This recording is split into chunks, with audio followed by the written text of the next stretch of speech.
Hello guys, my work for today is alteration ng pantalon na pambata sa apo ni Madam Toy. Bali yung waistline niya ng garter ay i-adjust, liliitan kasi maluwag sa kanya. So ngayon, ang gagawin natin, itatastasin muna natin yung dapa ng piping. Tapos, pagkatas nating tanggalin yung dapa sa piping ay sunod natin na tatastasin yung attach ng garter sa overlock. Tapos ang pagkatapos naman na tastasin yung overlock ng garter,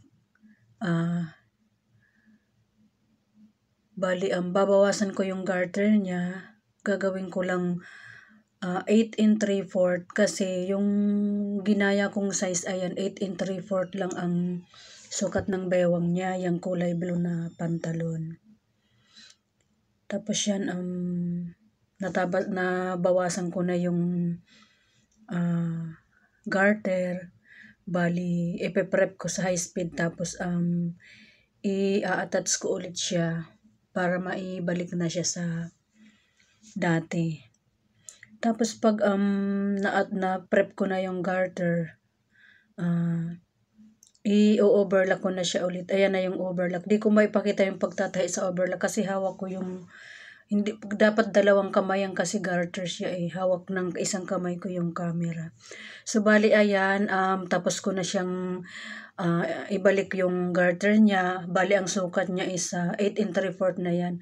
Naging 9 lang kasi nabanat ng konti, pero mamaya magiging 8 3/4 yan pag bumalik na siya, pag na-relax na yung garter niya. Tapos binalik ko rin yung label niya kasi may label siya, H&M ang tag niya, ang label niya pala. Tapos syempre pagkatapos ibalik yung label, idadapa ko na siya. Sa high speed ko na lang siya dinapa kasi pwede din naman hindi ko na siya dinapa sa piping kasi ang daming sagabal dun sa makina ng piping, daming nakatambak. Kailangan na to, urgent to kaya yan, dinapa ko na lang siya sa high speed. Tapos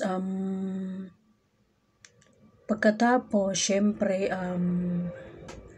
pagkatapos nating idapa sa high speed, so okay na yan. Tapos taas tapos na siya. Ayan, yung cut niya is parehas na 8 3/4 na siya, katulad nung sample. Tapos syempre pagtapos na ayan, ilalagay na natin sa paper bag para i-deliver na lang.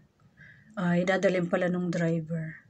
Yun lang guys, thank you so much for watching. Have a good day to all of you.